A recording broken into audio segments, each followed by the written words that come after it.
स्वागतम स्वागतम।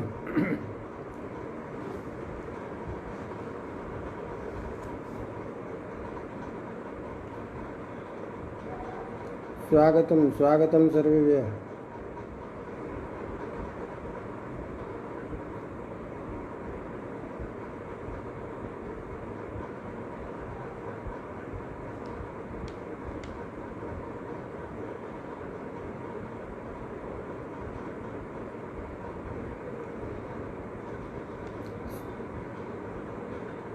स्वागत है आप सबका अपनी इस व्याकरण की कक्षा में।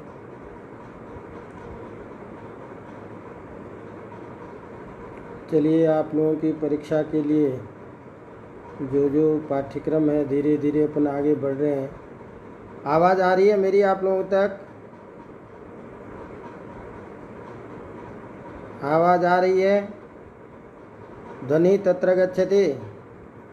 आगच्छन्ति अन्येपि छात्राः तावत्पर्यन्तं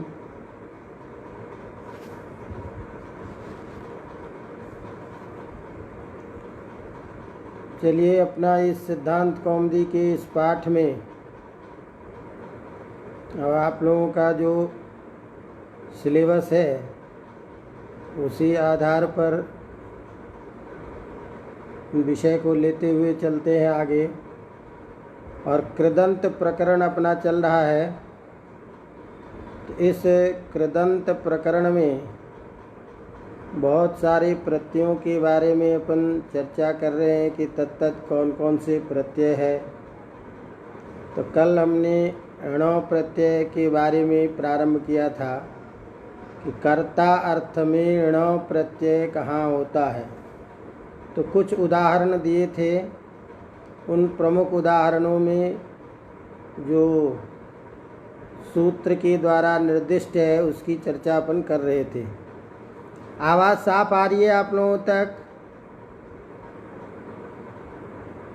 हाँ,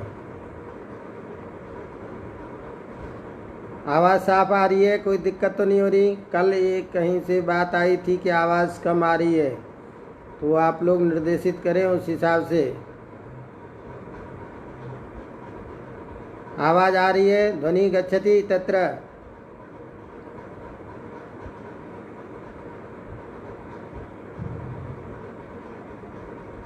कुछ प्रतिक्रिया नहीं आ रही है आप लोगों की? हाँ चलिए, आ गई प्रतिक्रिया आ गई कि हाँ आ रही है आवाज़। तो कल हम चर्चा कर रहे थे, णौ प्रत्यय की चर्चा कर रहे थे कि कर्ता अर्थ में णौ प्रत्यय होता है। तो हमने एक उदाहरण दिया था सूत्र को लेकर के कि कुछ ऐसे शब्द हैं जिससे भिन्न भिन्न रूप होने के कारण अलग अलग प्रत्यय का विधान करते हैं। तो जैसे हमने कहा था कि ज्वलिति कसन्तेभ्यो ण, ये हमने बताया था कि ज्वलिति कसन्तेभ्यो ण ये एक सूत्र है जो सूत्र कहता है कि ज्वल आदि और कसंत आदि से णौ प्रत्यय होता है। तो इस सूत्र में ज्वलिति जो है वो इति शब्द जो है आदि का वाचक है। तो ज्वल आदि शब्द से विकल्प से णौ प्रत्यय बताया था। तो एक पक्ष में णौ प्रत्यय और विकल्प पक्ष में अच प्रत्यय, दोनों का उदाहरण दिया था। जैसे ज्वालः और ज्वलः।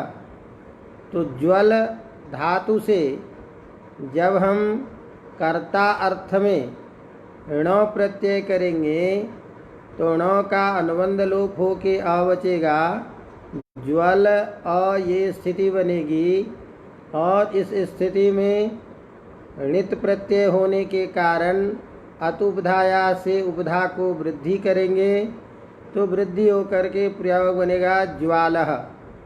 तो एक तो रूप बनेगा ज्वालः, जिस पक्ष में णौ प्रत्यय नहीं होगा उस पक्ष में अच प्रत्यय हो करके प्रयोग बनेगा ज्वलः।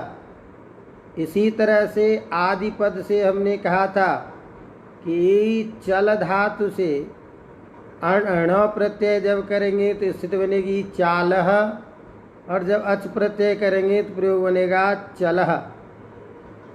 अब हमने इस सूत्र में जो ग्रहण किया है ज्वल आदि शब्दों का, तो उसके लिए कह रहा है कि ये जो ण प्रत्यय होता है, ये ण प्रत्यय उपसर्ग से भिन्न रहने पर ही विकल्प से होता है।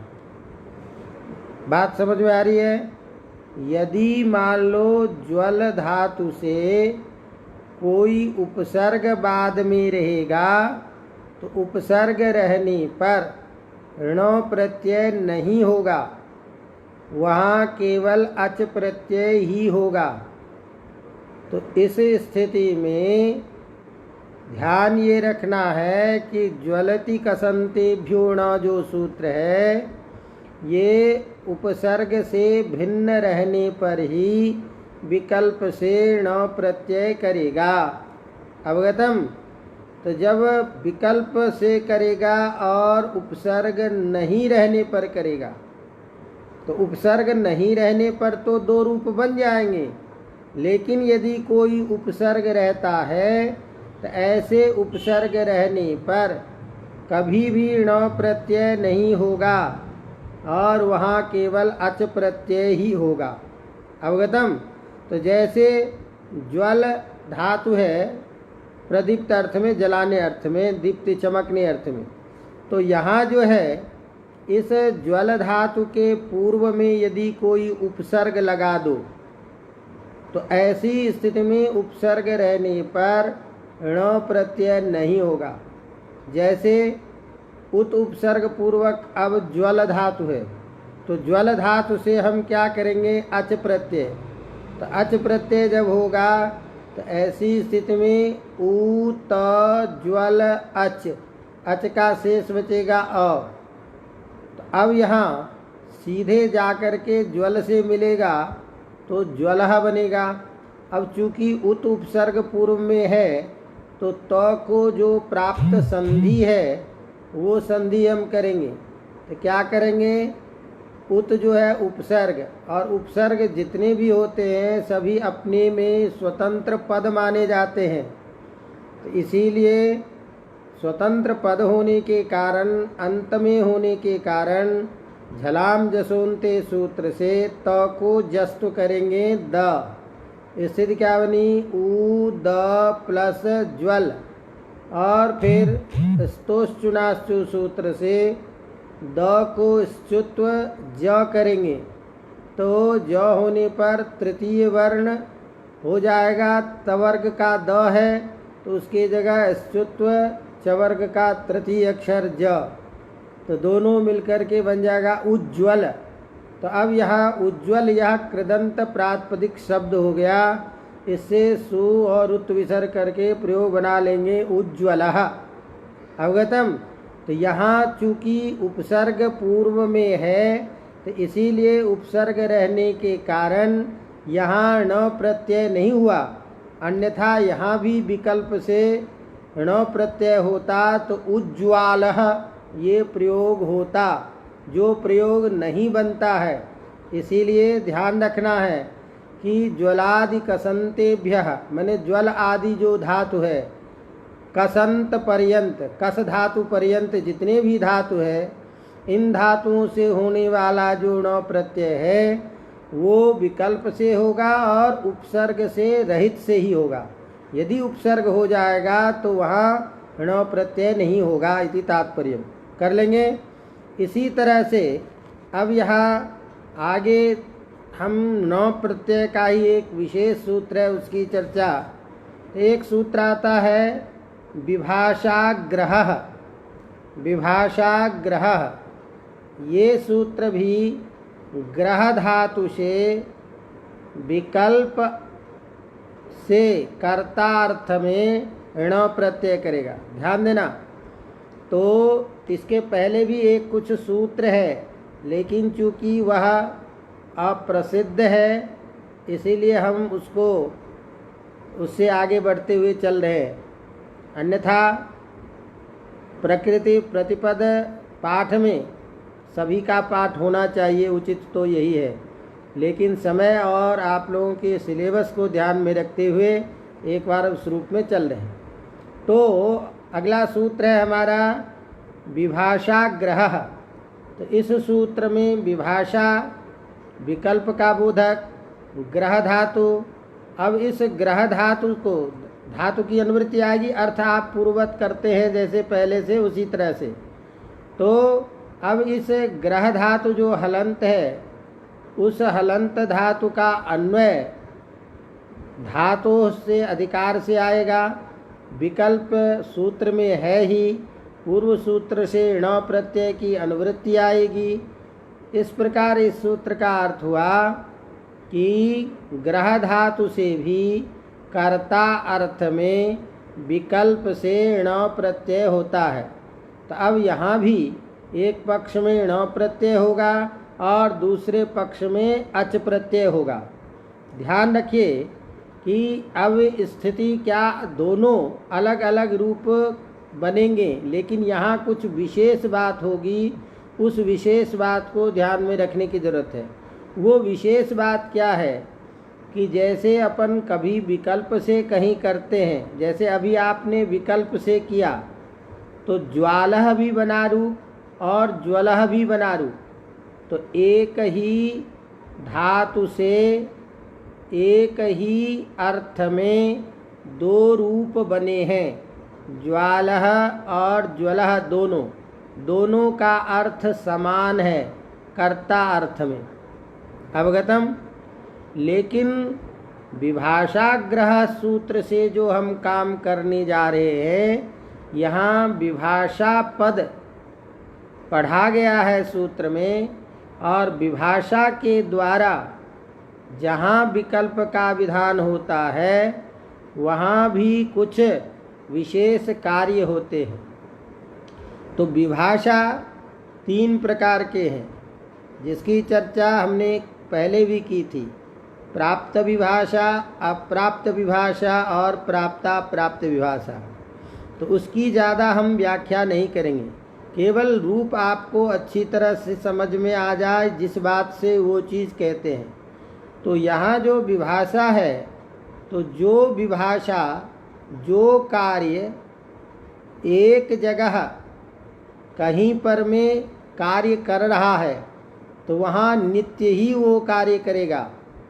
जहाँ दूसरा प्रत्यय करेगा वो भी प्रत्यय नित्य करेगा।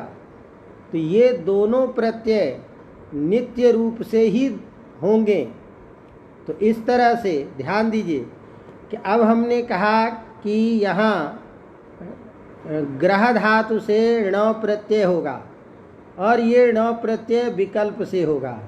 तो ध्यान देना कि ग्रह धातु का जो एक अर्थ है, उस अर्थ में ऐसा नहीं है कि विकल्प से दो रूप बनेंगे, ग्रह और ग्राह, बल्कि यहाँ विकल्प क्या होगा कि ग्रह धातु से एक अर्थ में नित्य ण प्रत्यय होगा। तो णकार वाला ण प्रत्यय वाला भी रूप नित्य बनेगा और उसी ग्रह धातु से भिन्न अर्थ में अच प्रत्यय वाला भी रूप बनेगा। तो यदि यहाँ विभाषा नहीं कहता तो एक ही अर्थ में दो रूप बनते, जो हमें यहाँ इष्ट नहीं है। इसीलिए प्रत्यय का वैकल्पिक विधान तो है, लेकिन वह वैकल्पिक विधान भिन्न भिन्न अर्थों में कर रहा है। इसीलिए इस प्रकार के जो विभाषा है उसे हम व्यवस्थित विभाषा कहते हैं। तो विभाषा जो हमने कहा तीन प्रकार के, प्राप्त विभाषा, अप्राप्त विभाषा और प्राप्ताप्राप्त विभाषा। तो विभाषा इस पद के सामर्थ्य से यहाँ व्यवस्थित विभाषा है। इस व्यवस्थित विभाषा होने के कारण प्रत्यय तो दो होंगे, ण प्रत्यय भी होंगे और अच प्रत्यय भी होंगे, लेकिन दोनों प्रत्यय एक ही धातु से भिन्न भिन्न अर्थ में नित्य रूप से होंगे। समझ में आ रही बात? अब इसी चीज़ को उदाहरण से ध्यान से समझिएगा, तब समझ में आएगा। तो ये सूत्र क्या कहा? विभाषा ग्रह, मैंने कर्ता अर्थ में ग्रह धातु से विकल्प से ण प्रत्यय होगा। इसी बात को लिखता पक्षे अच, एक पक्ष में क्या होगा, अच प्रत्यय होगा। तो कहता है कि व्यवस्थित विभाषेयम, ये जो विभाषा है, ये जो विकल्प है, ये व्यवस्थित विभाषा है। कहा ऐसा क्यों कहा? कहा व्यवस्थित विभाषा कहने से ही तेन जलचरे ग्राहः, जलचर माने जल में रहने वाला जो प्राणी है, उस प्राणी का यदि अर्थबोध करना होगा तो उस अर्थ में नित्य ही ण प्रत्यय होगा। तो वहाँ ग्रह धातु से ग्राहः यही प्रयोग बनेगा। अवगतम? ये नहीं कि जो ग्राह है, जल में रहने वाला जो वह प्राणी विशेष, उसको कभी हम ग्रह बोलेंगे और ग्राहः बोलेंगे, ऐसा नहीं। वो हमेशा ग्राहः ही बोला जाएगा। तो ग्रह धातु से यहाँ जो ण प्रत्यय हुआ वो नित्य ही न प्रत्यय हुआ, ये समझिए। अब यदि यहाँ ये न प्रत्यय विकल्प से नहीं करता तो सब जगह यहाँ एक पक्ष में न होता, एक पक्ष में अच होता। तो ग्राह में भी एक पक्ष में ग्राह बनता और एक पक्ष में ग्रह बनता, लेकिन ऐसा नहीं है। जलचर अर्थ में तो हमेशा ग्राह बनेगा, लेकिन नक्षत्र का वाचक जो ग्रह है, उस ग्रह को बताने के लिए हमेशा अच प्रत्यय ही लगता है। तो वहाँ ग्रह धातु से नक्षत्र अर्थ में हमेशा ग्रह ही बनेगा। तो ग्रह नक्षत्र का वाचक होने पर अच प्रत्यय से बना हुआ रूप है ग्रह, और जलचर अर्थ में रूप बना है ग्राहः। तो ये दोनों ही शब्द भिन्न भिन्न प्रत्यय होने से हुआ है। अब ये भिन्न भिन्न प्रत्यय होने से हुआ है और भिन्न भिन्न अर्थ में हुआ है, इस बात, और धातु दोनों जगह एक है। तो यदि अन्य सूत्र की तरह, अन्य विकल्प की तरह यदि हम विकल्प से दो रूप बनाते, तो ग्रह जो नक्षत्र का वाचक है उसमें भी आप कहते कि विकल्प से होगा, एक पक्ष में ण होगा, एक पक्ष में अच होगा, तो ग्राहः भी बनेगा और ग्रहः भी बनेगा।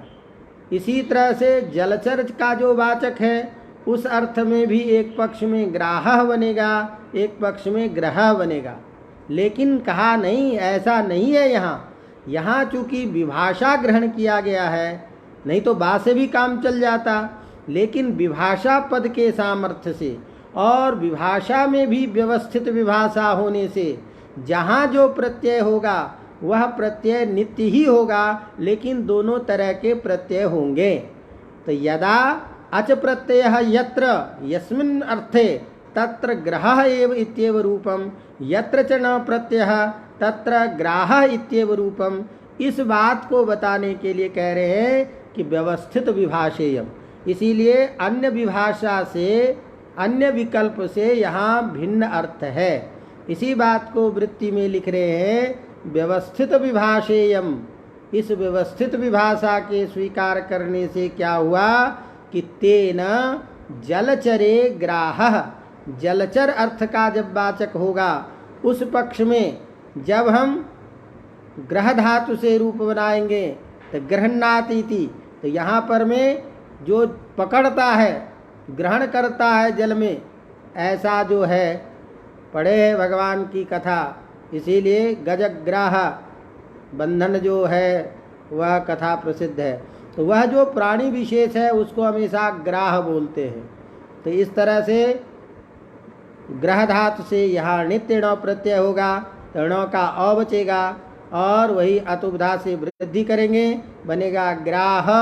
सूरुत विसर्ग करके कृदंत होने के कारण बन जाएगा ग्राह। और ज्योतिषी माने नक्षत्र का वाचक होने पर, तो जहाँ नक्षत्र का वाचक होगा वहाँ ग्रह धातु से अच प्रत्यय करके और सीधे रूप बनेगा, तो क्या बनेगा ग्रह। इस तरह से यहाँ एक वार्तिक आता है, कहता भवतेश्च, कि ये भवतेश्च माने भू धातु जो है, इस भू धातु से भी विकल्प से ण प्रत्यय होता है। तो विकल्प से न प्रत्यय होता है। तो यहाँ भी ध्यान रखिए, व्यवस्थित विभाषा अर्थ होने के कारण भिन्न भिन्न प्रत्यय होने से प्रत्यय दो होंगे लेकिन अर्थ अलग हो जाएगा। तो जैसे हम बोलेंगे भवः, तो भवः इस अर्थ में जब हम बोलेंगे भू धातु से तो अच प्रत्यय होगा। अच प्रत्यय जब होगा तो भू प्लस अच होगा, अच का अ बचेगा। फिर तिंग सित से भिन्न प्रत्यय होने के कारण आर्धातुक संज्ञा होगी। आर्धातुक संज्ञा होने से सार्वधातुक अर्धातुक से गुण होगा। तो गुण ऊ को ओ करेंगे, स्थिति बनेगी भो अ एचो आवा से अबादेश, प्रयोग बनेगा भव। अब भव जो ये बना, ये भव अलग अर्थ में प्रयुक्त होगा। तो जब भव है तो यहाँ भवो देवः संसारश्च, तो संसार का वाचक जो है वह भी भव कहलाता है और भगवान शंकर का वाचक जो है वह भी भव कहलाता है। तो यहाँ जो भव शब्द बना है शंकर अर्थ में और संसार अर्थ में, ये अच प्रत्यांत है, अवगतम। लेकिन इसी भू धातु से हम जब भावः रूप बनाते हैं तो भाव जो अर्थ होता है उसका अर्थ फिर भिन्न हो जाएगा, भावः पदार्थ, अवगतम। तो भावः पदार्थ, तो उस अर्थ में धातु वही है भू धातु। अब इस भू धातु से व्यवस्थित विभाषा यदि नहीं मानते तो शंकर के अर्थ में ही आप कहते कि नहीं विकल्प से न प्रत्यय जब होगा तो एक पक्ष में भावः भी बनेगा, एक पक्ष में भवः भी। तो शंकर अर्थ में भी भवः और भावः दोनों रूप बनेगा, पदार्थ अर्थ में भी भावः और भवः दोनों रूप बनेगा। लेकिन ऐसा नहीं है, शंकर अर्थ में हमेशा अच प्रत्यय लग करके भवः ही बनेगा, संसार अर्थ में हमेशा अच प्रत्यय लगा हुआ भवः ही बनेगा। लेकिन उसी भू धातु से जब हम ण प्रत्यय करेंगे तो ण प्रत्यय होने पर अजंत अंग को वृद्धि हो जाएगी, ण का शेष बचेगा अ, भू प्लस अ, णित प्रत्यय होने के कारण अजंत अंग को वृद्धि होगी, वृद्धि होकर के औ बनेगा, भव प्लस अ, एचो आवा से आवादेश होकर के क्या बनेगा, भाव। तो भावः अत्र पदार्थ। तो अब यहाँ ये नहीं कहेंगे कि पदार्थ का जो वाचक है उस अर्थ में भी विकल्प से हम प्रत्यय करेंगे तो एक पक्ष में भावः और एक पक्ष में भवः पदार्थ ये अर्थ में बनेगा, ऐसा नहीं है। तो अंतर समझ में आ रहा है कि नहीं आ रहा है? यहाँ प्रत्यय यदि नित्य ही भू धातु से न करते तो नित्य ही एक ही रूप बनता, चाहे भव हो चाहे भाव हो, लेकिन दोनों अलग अलग जगह रूप बन रहे हैं। यदि सामान्य की तरह विकल्प करते तो एक ही शब्द के दो दो रूप बनते, तो दो दो रूप बनते तो भव का वाचक जो है उसी अर्थ में भव भी बनता और भाव भी बनता, लेकिन ऐसा नहीं है। तो प्रत्यय तो दो हो रहे हैं, तो यदि वैकल्पिक प्रत्यय विधान ये नहीं करते तो प्रत्यय का ही वैकल्पिकत्व बोध कर रहे हैं, रूप का वैकल्पिकत्व बोध नहीं कर रहे हैं, ये ध्यान रखने की जरूरत है। तो प्रत्यय जो है उसी प्रत्यय में वैकल्पिकत्व अर्थबोध हो रहा है। तस्मात् जहाँ भी भय ण प्रत्यय होगा वो नित्य हो न होगा, तो हमेशा पदार्थ अर्थ में जब वही रूप बनेगा तो वहाँ भावः ही बनेगा। जहाँ संसार अर्थ में रूप बनेगा वहाँ अच प्रत्यय होकर के भवः ही प्रयोग बनेगा। अवगतम। उसी बात को लिखते हैं, भवो देवः संसारश्च भावाः पदार्थाः। भाष्यमते तु प्राप्त्यर्थात् चुरादिगण्यन्तात् अचः इति भावः। कहते हैं कि यहाँ एक विशेष बात आ गई जो आपको थोड़ी सी, हालांकि कुछ रूप बन गया, लेकिन यहाँ एक छोटा सा प्रश्न ये दिया कि आपने कहा कि भू धातु जो है उससे हम भावः पदार्थ बना रहे हैं, ये शब्द अर्थ को बना रहे हैं, अवगतम। तो यहाँ कहते हैं कि देखिए स्थिति ये है कि भाष्य में ऐसा कहीं भी प्रयोग नहीं है जो भू धातु से ण प्रत्यय करके और भाव रूप बनाया गया हो। आपने अभी भू धातु से ण प्रत्यय करके भाव अर्थ बना दिए हैं, तो आपने कहा भावः पदार्थः। और भवः संसारः। तो भू धातु से ही आपने ण प्रत्यय कर दिया, रूप दोनों ही हमारे बन गए। लेकिन भाष्य में कहीं भी भू धातु से ण प्रत्यय करके भावः रूप नहीं देखा गया है। तर्हि कथम भाष्यमते भावः इति रूपम साधु इति। तो उस बात के लिए आशंका को ध्यान में रख करके कह रहे हैं मूल में ही भाष्य मते तो प्राप्त्यर्थात चुरादिन्यंतात अच। भाव भाष्यकार के मत में भू धातु जो है उससे निच प्रत्यय करने पर भावी रूप बनता है।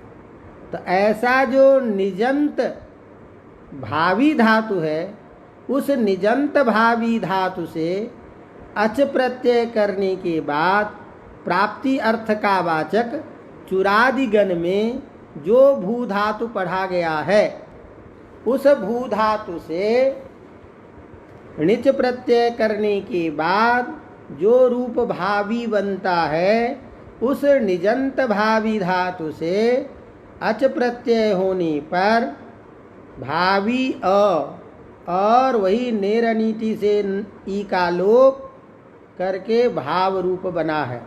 तो भाष्यकार के मत में निजंत प्राप्ति अर्थ भू धातु दो है, ध्यान रखना।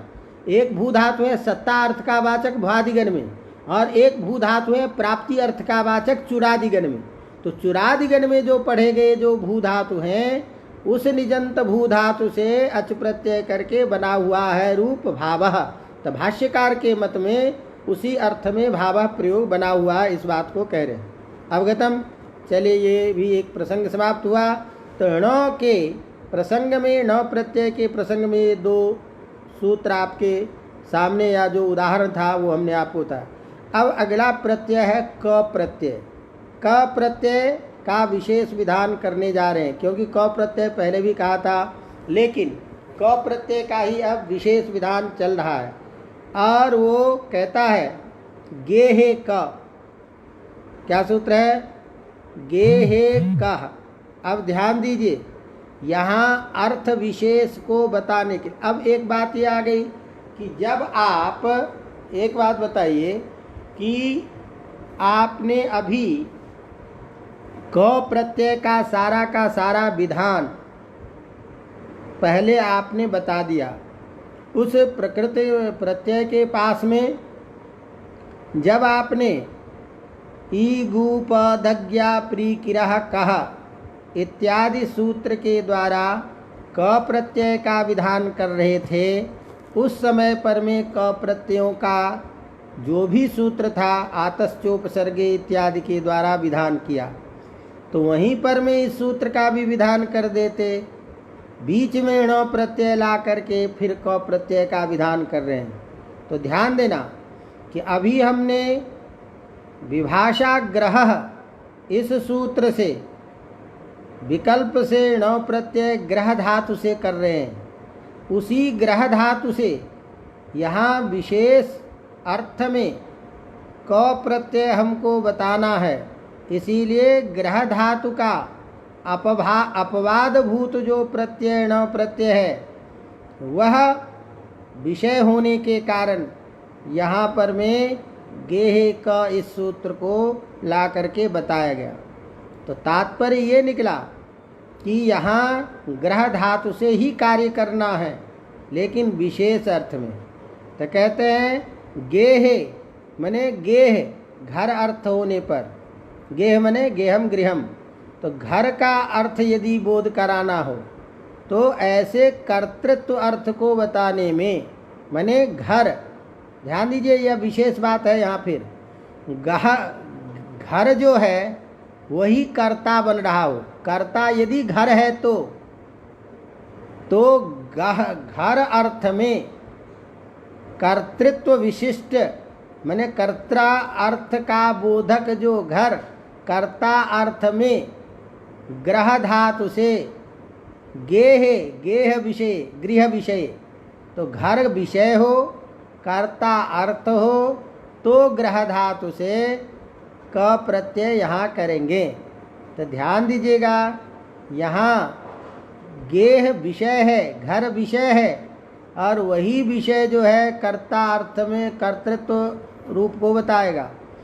तो इस कारण यहाँ क्या है, संक्षेप में आपको समझने के लिए हम ये कह रहे हैं कि यहाँ कर्ता कौन है, घर ही, गृह विषय भी है, और यहाँ कर्ता अर्थ उसी से हम कर रहे हैं। तो तस्मात् कह रहा है गेहे माने गृह विषय कर्तरी, कर्ता अर्थ होने पर ग्रह धातु हो, ग्रह धातु से क प्रत्यय होगा। तो यहाँ प्रयोग बनाते हैं कर्ता अर्थ होगा, तो क्या अर्थ करेंगे, गृह्णाति धान्यादिकम इति गृहम, जो धान्य आदि को, सामान को धारण करता है, रखता है, उसे हम घर कहते हैं। उसी को अपनी भाषा में कहते हैं कि अपने जीने के जो भी साधन है, जो भी सामग्री है, उसको जहाँ रखा जाए, ऐसा जो स्थान विशेष है उसी को घर कहते हैं। तो इसीलिए किसी का घर रोड पे भी बना हुआ है, किसी का अपना अलग से बना हुआ है, लेकिन गृह्णाति धान्यादिकम तस्मात् गृहमिति। तो यहाँ कर्ता जो है घर ही है, अवगतम। तो गृह आदि को धारण करता है, रखता है, हमारे सामग्री विशेष को, जीवनोपयोगी चीज़ों को, तो या जिसको हम उस चीज़ को जहाँ रखते हैं उसे हम घर कहते हैं, अवगतम। तो इस अर्थ में गृह्णाति धान्यादिकम, इस अर्थ में ग्रह धातु से क प्रत्यय होगा। उसी बात को कहते हैं गृह्णाति धान्यादिकम इति गृहम। तो यहाँ ग्रह धातु है, क प्रत्यय करोगे, क प्रत्यय का शेष बचेगा अ। अब यहाँ जो क प्रत्यय हुआ है, इस ककार इत्संज्ञक प्रत्यय विशिष्ट होने के कारण यहाँ ग्रह में जो र है उसको हम संप्रसारण कर देते हैं। तो संप्रसारण हमने आपको बताया था कि इक प्रत्याहार के स्थान में जो क्रमिक य व र ल आदेश हम करते हैं, वही यदि उल्टा होता है, यण के जगह पर क्रमिक ई उ रील री का जो विधान होता है, उसी की संप्रसारण संज्ञा होती है व्याकरण में, उसी को संप्रसारण कहते हैं। तो यण के स्थान में ईक, जो हम इक का विधान करते हैं, वह संप्रसारण होता है। तो कभी भी संप्रसारण करना होगा तो य को ई में बदलेंगे, व को उ में बदलेंगे, र को री में बदलेंगे, और री को ल को री में बदलेंगे। ये होगा संप्रसारण। और वो संप्रसारण अलग अलग स्थिति में अलग अलग धातु से हम अलग अलग प्रत्यय होने पर करते हैं। तो जैसे यहाँ ककार की संज्ञा है और ग्रह धातु है, तो कित प्रत्यय परे रहने पर एक सूत्र है, ग्राहिज्यावधि वष्टि विचति पृच्छति इत्यादि। तो ये सूत्र कह रहा है कि यदि कित कित प्रत्यय पर में हो तो इन धातुओं से ग्रह आदि धातुओं का संप्रसारण होता है। तो यहाँ ग्रह में जो र है उसको संप्रसारण करेंगे, संप्रसारण क्या हो जाएगा, री। तो र री में बदल जाएगा, तो स्थिति क्या बनेगा, गृह, अवगतम। अब इस गृह से आगे क प्रत्यय वाला अ जा करके मिल जाएगा, तो क्या बन जाएगा, गृह। और गृह जो है, इससे हम घर का वाचक जो गृह है, उससे हम नपुंसक लिंग में एकवचन में सु लाएंगे, अम कर देंगे, तो क्या बन जाएगा, गृहम, अवगतम। तो इस तरह से गृहम यह अर्थ हुआ घर का, और इसका कर्ता अर्थ में प्रयोग होने के कारण जो ग्रहण करता है, धारण करता है, धान्य आदि को, हमारे भोजन आदि सामग्री को जो रखे, उसे हम क्या कहते हैं, गृहम। अब कहते हैं कि ये तो आपने कहा कि आपने कर्ता कहा किसको, घर को ही बात बोला कि गृहम घर हो गया, लेकिन प्रयोग बनता है गृहाः दाराः पुंसी, मतलब पत्नी अर्थ का जो वाचक है दाराः, उस अर्थ में भी कहते हैं गृहाः शब्द का प्रयोग होता है बहुवचन में। अवगतम? तो गृहाः दाराः मने घर में रहने वाली अर्थात पत्नी। पत्नी अर्थ विशेष में प्रयुक्त जो है गृहाः पुंसी पुल्लिंग में बहुवचन में दार शब्द की तरह, अर्थात दार शब्द जैसे दारा बहुवचन में स्त्री अर्थ में प्रयुक्त है, उसी अर्थ को बताने के लिए गृहाः शब्द का भी व्यवहार होता है।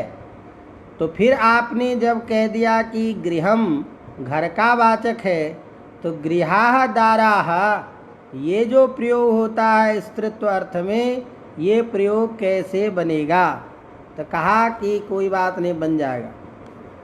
क्योंकि शब्द का जो अर्थ होता है, तो अपन शायद मंजूषा जब पढ़ेंगे या शब्द अर्थ का वाचक होता है तो तादस्थ्यात् ताद्धर्म्यात्, माने तादस्थ होने से तद्धर्मवाचक होने से भी उसका ग्रहण होता है, अर्थात वहाँ जो रहे। तो जैसे घर का वाचक हो गया कौन? गृह, गृह्णाति धान्यादिकम घर का वाचक, और तातस्थ्यात् माने उसमें जो रहे वो भी क्या कहलाएगा? गृह। तो इस तरह से तादस्थ्यात् माने उसमें रहने के कारण उस में जो रहेगा, तो तादृश जो वाचक है उस अर्थ में भी गृह शब्द का प्रयोग हो जाता है। तो उसी बात को लिखते हैं तातस्थ्यात् माने उसमें रहने के कारण जो स्त्री का वाचक है गृह, उस अर्थ में भी प्रयुक्त होता है। तो इसलिए गृहाः, लेकिन वह बहुवचन में ही होगा, पुल्लिंग में ही होगा, दाराः की तरह होगा। तो इसलिए गृहाः यह प्रयोग बन जाता है इसी ग्रह धातु से तातस्थ्य मान करके, अर्थात वहाँ रहने के कारण। कुल मिला करके बात ये आप समझ लीजिए, जैसे घर अर्थ का बोधक है, उसी तरह से लक्षणा से ये शब्द पत्नी अर्थ में भी बोधक है, लेकिन वहाँ बहुवचन में है। तस्मात् गृहाः दाराः इत्यपि रूपम भवति। अवगतम? तो इस तरह से गृह्णाति धान्यादिकम, इस अर्थ में ग्रह धातु से गेह घर का विषय होने पर, कर्ता अर्थ में होने पर क प्रत्यय करके रूप आपका गृहम बना। अवगतम? ये एक प्रसंग समाप्त हुआ। अब आपका इसी तरह से भिन्न भिन्न प्रसंग छोटे छोटे रूपों में लेकर के अपन आगे बढ़ रहे हैं। जिस रूप में अपन आगे बढ़ रहे हैं उसी तो रूप में जैसे आपकी संख्या कम होती जा रही है, तो प्रकरणांत तक लग रहा है कि आप लोग भी यहाँ से मिटेंगे और प्रकरण भी समाप्त होगा। तो ये भी बहुत अच्छी बात है। इसी तरह से अपन कम से कम आगे की तरफ बढ़ते रहें किसी भी रूप में। तो अब देखिए, आज अब विशेष सूत्र आ गया आपका शिल्पिनी शुन, क्योंकि जो प्रसिद्ध प्रयोग है उसमें ये भी कृदंत का बहुत प्रसिद्ध प्रयोग है। शिल्पिनी शुन, ये शुन प्रत्यय अब पढ़ने जा रहे हैं, षटकोण वाला श व हरस उकार और न। तो शिल्पिनी माने शिल्प अर्थ में, शिल्प विषय होने पर, जैसे अभी कहा गेह का, गेह विषये कर्तरि अर्थे क प्रत्यय इति सूत्रेण निर्दिष्टः।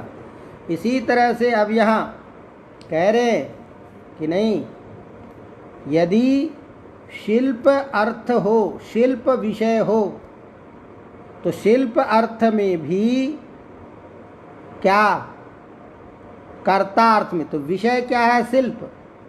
और शिल्प गुणधर्म है, ध्यान रखना। वो गुणधर्म जिसके पास होगा उस अर्थ में कर्ता अर्थ हो जाएगा, ध्यान रखना। अभी इसकी व्याख्या करेंगे, पहले तो आप इतना समझ लीजिए। जैसे आपने अभी क्या पढ़ा कि गृह गेह विषय हो, घर विषय हो, तो घर का विषय होने पर कर्ता अर्थ में ग्रह धातु से क प्रत्यय होगा। उसी तरह यहाँ समझिए, क्या समझना है अपने को कि यदि शिल्प विषय हो, अवगतम, तो विषय क्या है? शिल्प। और यहाँ भी कर्ता अर्थ में हमको प्रत्यय करना है, तो कर्ता अर्थ में प्रत्यय कैसे करेंगे? शिल्प तो कोई कर्ता हो नहीं सकता, शिल्प तो एक कला विशेष है, तो कला विशेष से प्रत्यय नहीं होगा कर्ता अर्थ में। तो इसीलिए यहाँ अर्थ क्या करेंगे? शिल्प से युक्त, उस कला से जो युक्त होगा उस अर्थ को बताने में। तो शिल्प विषय होने पर कर्ता अर्थ में हमको शुन प्रत्यय करना है। तो उसी बात को लिखते हैं, धातु, धातु का अधिकार आ ही रहा है, ये सारे अर्थ आप करते चलेंगे। कर्ता अर्थ में, शिल्प विषय में, उसी बात को लिखते हैं कि शिल्प क्या चीज़ है पहले ये बता दीजिए। तो कहा क्रिया कौशलम शिल्पम, क्रिया कौशलम शिल्पम। किसी भी क्रिया में जो दक्षता प्राप्त है, जो कुशलता है, जो निपुणता है, उसे हम कौशल कहते हैं। इसीलिए कौशल विकास जो आजकल चल रहा है, ये आजकल के ज़माने की बात नहीं है कि स्किल डेवलपमेंट जो प्रोग्राम चल रहा है। एक चीज़ ध्यान रखिए, कोई भी ऐसी विधा आज नहीं है, चाहे शिक्षण के क्षेत्र में या अन्य किसी भी क्षेत्र में, जिसकी चर्चा, जिसकी विधा हमारे संस्कृत शास्त्रों में नहीं हो। अंतर केवल इतना होता है कि हमारे ही उन सारी पुरानी चीज़ों को थोड़ा सा नाम बदल करके और उसको आधुनिक युग में अपने लोच दृष्टि से उसको टेढ़ा मेढ़ा करके नए रूप में उपस्थापित करके और कह देते हैं एक नई चीज़ों का विकास हमने किया, नई विधाएं आई और इस नई विधाएं से परिपाटी होनी चाहिए। केवल इतना ही होता है। आप शिक्षा शास्त्री कराते हैं ना, एक भी ऐसी चीज़ नहीं है। क्या नई चीज़ सिखाते हैं ये तो हमको आज तक समझ में नहीं आया। और ताज्जुब तो ये बात है कि शास्त्री आचार्य करने के बाद उसको कहते हैं कि तुम कापी ऐसे पकड़ोगे और चौक ऐसे पकड़ोगे और डस्टर पे ऐसे लिखोगे, और इसका ज्ञान कराने के लिए ट्रेनिंग दी जा रही है अध्यापकों को। चलिए कोई बात नहीं, अब उस पर ज़्यादा व्याख्या नहीं करेंगे। कहने का मतलब ये है कि ये सारे आपके आगमन विधि, निगमन विधि, जितने जितने नए नए टोटके हैं, ये सारे विधाएं हमारे प्राचीन शास्त्रों में यथावत व्यवहार पहले होता है। तो हमारे यहाँ जो यह क्रिया कौशल है, तो किसी भी क्रिया की जो दक्षता होती है उसी को कौशल कहते हैं। तो शिल्पम क्रिया कौशलम, तो क्रिया कौशल। अब कहते हैं उस शिल्प का जो वाचक होता है उसी को कहते हैं तदवताम, उस क्रिया कौशल से जो युक्त है, इस अर्थ में उससे युक्त होने पर तदवत कर्तरी, मैंने उस चीज़ से युक्त होने पर जो कर्ता अर्थ होगा, उस कर्ता अर्थ में हम शुन प्रत्यय करेंगे। अब ये जो शुन प्रत्यय करते हैं, तो ये सूत्र पाणिनि जी ने सामान्य रूप से बना दिया कि भाई शिल्प अर्थ यदि बोध होगा तो उस शिल्प अर्थ में, शिल्प कहते किसको हैं? तो क्रिया कौशल को कहते हैं। इसका मतलब किसी भी क्रिया में यदि दक्ष होगा, किसी भी क्रिया में यदि निपुण होगा, तो वहाँ शुन प्रत्यय होगा। ये सामान्य नियम हो गया। लेकिन वार्तिककार बड़े सावधान हैं और वार्तिककार नियमित कर रहे हैं कि ये देखिए कि क्रिया कौशल की जो बात कर रहे हैं, तो सारी क्रिया कौशल दक्षता जो है शिल्प में आ जाएगा। सब जगह इस तरह से प्रयोग करेंगे तो ये बड़ी एक समस्या होगी। इसीलिए नियंत्रित करना जरूरी है। तो यह जो क्रिया कौशल रूपी जो शिल्प है, ये इन अर्थों में ही, इन विशेष अर्थों में ही दक्षता होने पर शुन प्रत्यय की हम बात करेंगे। तो इन्होंने उस क्रिया विशेष को सीमित कर दिया, और सीमित करके वार्तिक कह रहे हैं कि नृति खनि रंजिभ्य एव, यद्यपि क्रिया कौशल शिल्प है, किसी भी क्रिया में दक्षता, किसी भी कार्य में दक्षता, वह कौशल कहलाता है। लेकिन जहाँ शुन प्रत्यय की बात हम करेंगे, ये शुन प्रत्यय इसी प्रकार के क्रिया की दक्षता अर्थ को बताने के लिए होगा। किस क्रिया के? तो उसको गिना रहे हैं, नृति, खनी और रंजी। मैंने नृत्य धातु नाचने अर्थ में, मैंने नृत्य कार्य क्रिया कौशल जो दक्ष होगा, उस दक्षता को, कौशल को, अर्थ को बताने के लिए ही, अर्थात नृत्य धातु से ही क्रिया कौशल अर्थ में, शिल्प अर्थ में शुन प्रत्यय होगा। खन धातु से ही, खोदने अर्थ में, क्रिया कौशल दक्ष अर्थ होने पर शुन प्रत्यय होगा। रंज धातु से ही क्रिया कौशल अर्थ विशिष्ट होने पर कर्ता अर्थ में शुन प्रत्यय होगा। तो समस्त सारी चीजें नहीं ली जाएंगी।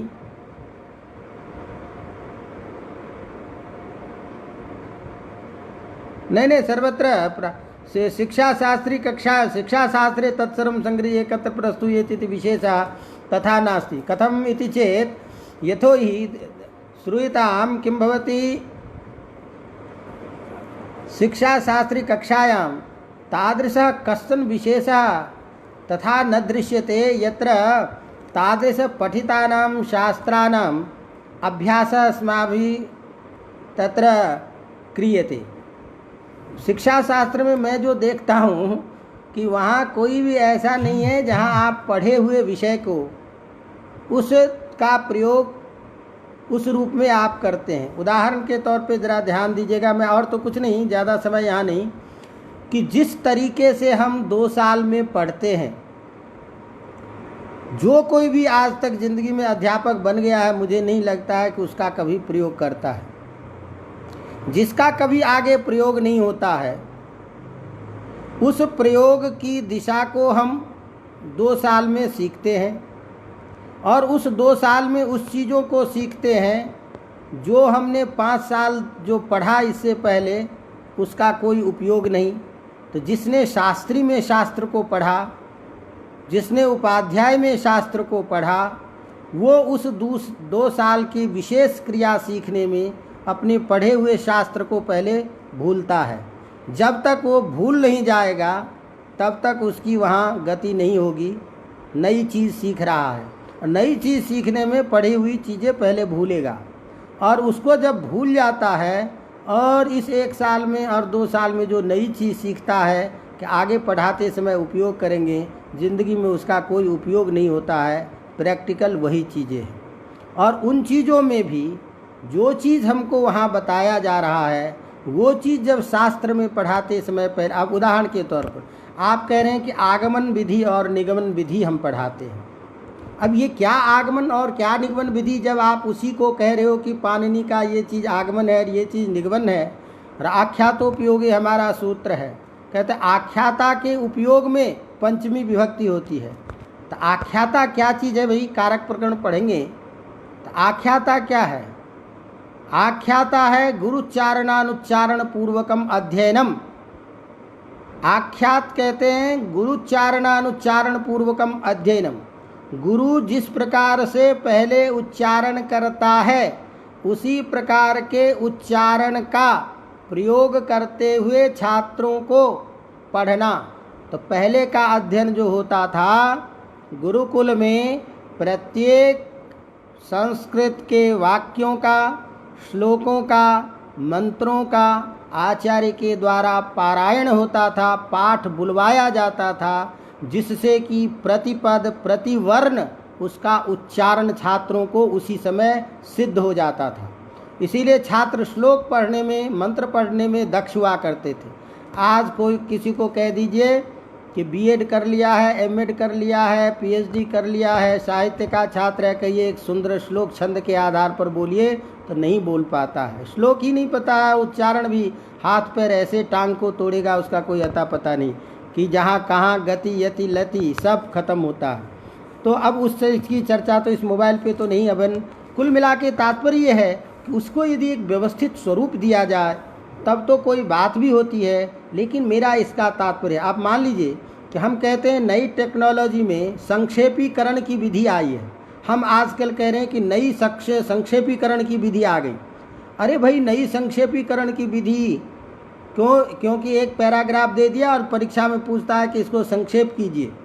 नई नई टेक्नोलॉजी के रूप में इसको विकसित कर रहे हैं। इससे भी ज़्यादा कोई संक्षेप होगा क्या?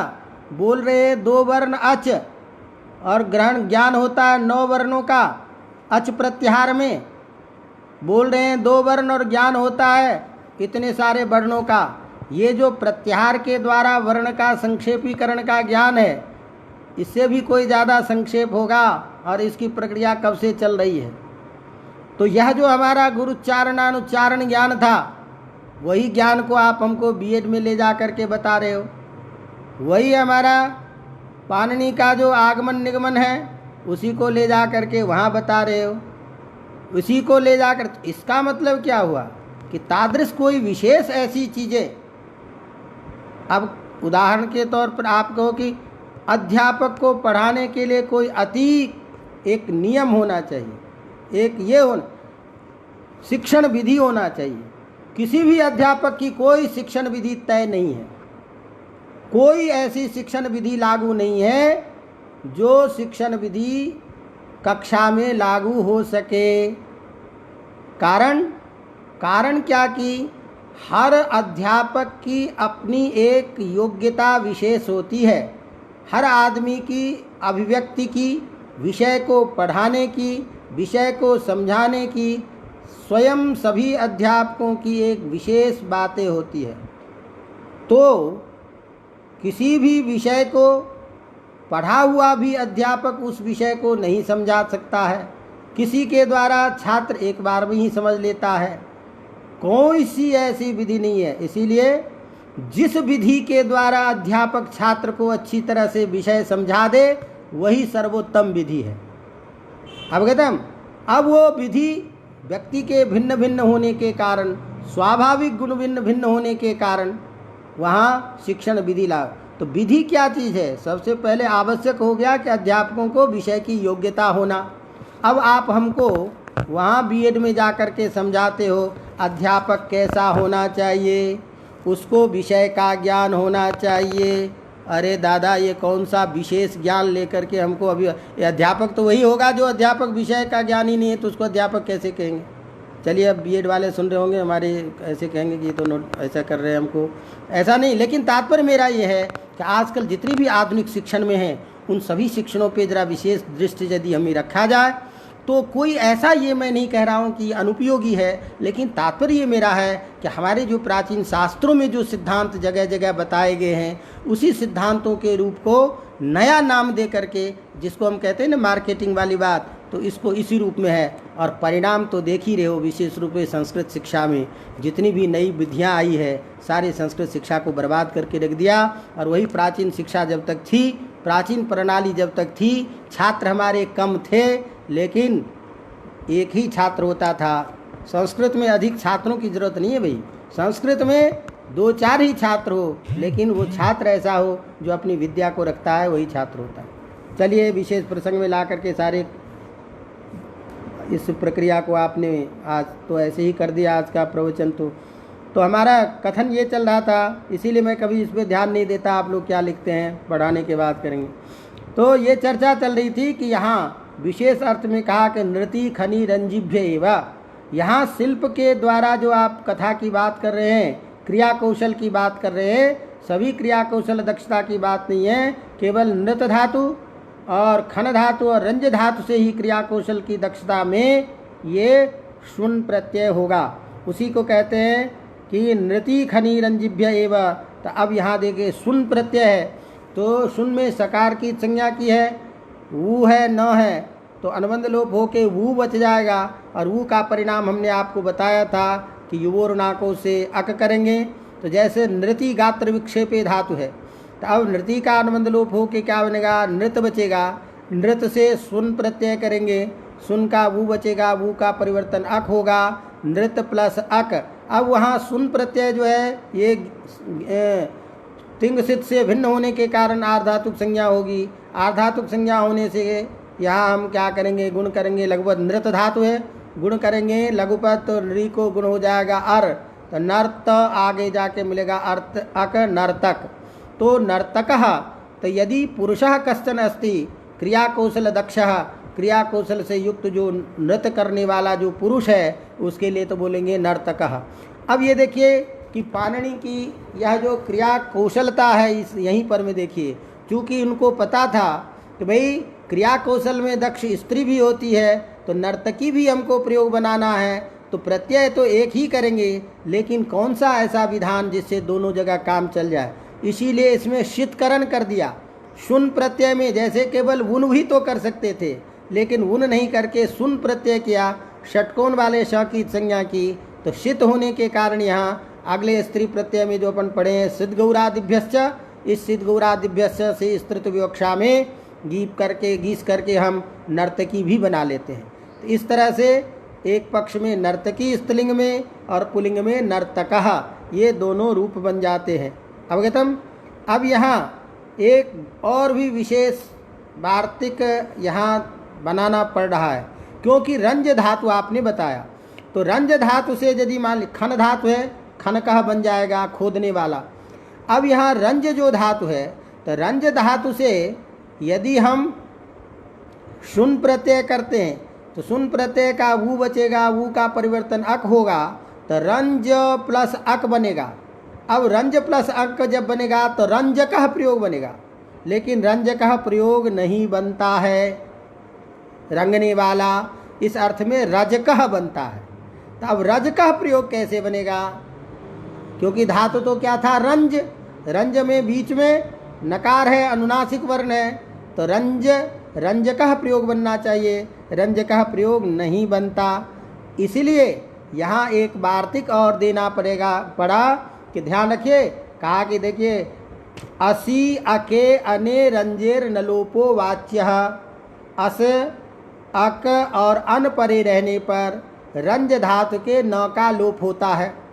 तो यहाँ अस ये सारे प्रत्यय है, अस अक और अन, ये प्रत्यय जब बाद में रहे तो रंज धातु के नकार का लोप होता है।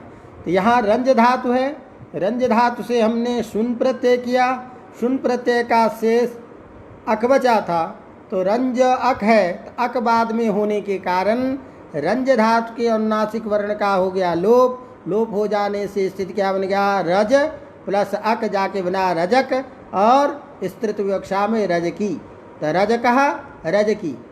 तो यह रजकः रजकी दो भी विशेष के लिए भी होता है, ध्यान रखना, रंग करने वाला इत्यादि। तो इस तरह से यहाँ अब परीक्षा में आपको पूछ दे कि भाई रंज धातु से सुन प्रत्यय होकर के क्या रूप बनेगा, तो अभ्यास या ये वार्तिक नहीं रहने पर हम कदाचित जल्दबाजी में रंजकः ये न प्रयोग कर दें। तो यहाँ ध्यान रखना है कि रंज धातु में नकार का लोप होता है, और रजकः नर्तकः इत्यादि प्रयोग क्रिया कौशल अर्थ में है, इसीलिए शुन प्रत्यांत है, और क्रिया कौशल अर्थ में इन तीन धातुओं से ही अभी हम सुन प्रत्यय की बात कर रहे हैं। तस्मात् नृति खनि रंज एभ्य इति वाच्यम, इन वार्तिकों के द्वारा इसी तीनों के क्रिया कौशल में शिल्पिनी सुन प्रत्यय करेगा।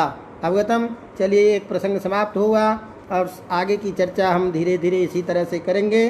तो मैं चाहता हूँ कि पूरे कृदंत प्रकरण जो आपका सिलेबस में है, इसी तरह से सारे प्रसिद्ध उदाहरण आपकी स्मृति में आ जाए, और उस तरह से सूत्र थोड़ा ध्यान में रख करके, और भगवान चाहेंगे तो इसी से आपका कल्याण हो जाएगा। बाकी एक बार नौकरी तो आप लोगों को लग जाए, फिर तो किताब को इस तरीके से फेंकोगे, क्योंकि नौकरी लगने के बाद तो कोई पढ़ता कम ही है। तो वो तो चलिए बाद की बात है जो होगी, लेकिन कम से कम परीक्षा उत्तीर्ण हो, इसके लिए अभी तो पढ़िए, बाद में देखा जाएगा जैसा भी होगा। इसी के साथ हम अभी विदा लेते हैं, और फिर कोशिश करते हैं आगे आने के लिए। तो आगे 15-20 मिनट में वाक्य पदियम के साथ फिर मिलेंगे। धन्यवाद।